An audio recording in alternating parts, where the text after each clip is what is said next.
Indonesia memiliki berbagai jenis flora dan fauna.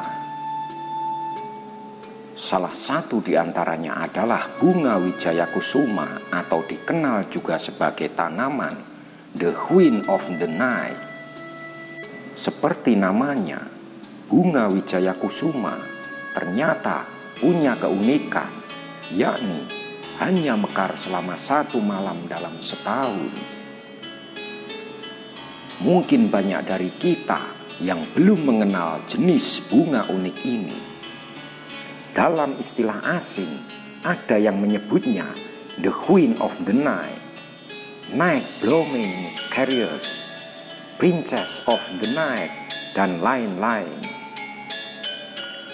Cerita di balik bunga ini, konon raja-raja di Indonesia zaman dulu harus memetik bunga ini dalam keadaan segar. Bunga wijaya kusuma adalah bunga unik dan langka. Wijaya kusuma ini langka bukan karena tanamannya yang sulit didapat, tetapi kesempatan untuk menyaksikan bunga ini mekar yang begitu langka. Saking langkanya, sampai berkembang mitos bahwa siapapun yang bisa mendapatkan bunga wijaya kusuma mekar akan mendapat keberuntungan. Dalam pewayangan, bunga ini disebut sebagai pusaka milik Batara Krishna, titisan Dewa Wisnu, sang pemelihara alam semesta. Di kalangan keraton Kasunanan Surakarta dan Yogyakarta, bunga wijaya kusuma dipercaya memiliki hubungan erat dengan Raja-Raja Majapahit di masa silam. Dalam budaya keraton Yogyakarta dan Surakarta, calon raja yang baru diharuskan memetik bunga wijaya kusuma yang mekar sebelum naik tahta.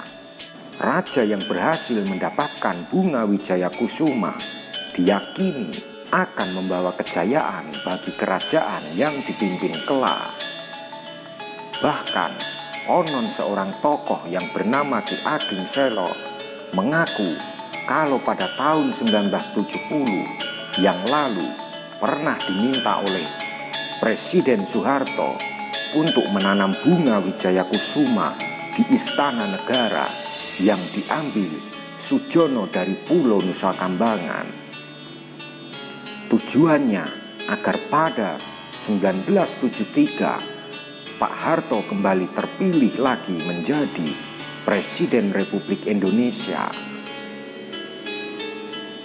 Demikianlah kisah tentang misteri bunga wijaya kusuma. Terima kasih. Assalamualaikum. Salam kebajikan. Om Santi Santi Santi Om. Namo Buddhaya. Om Swastiastu.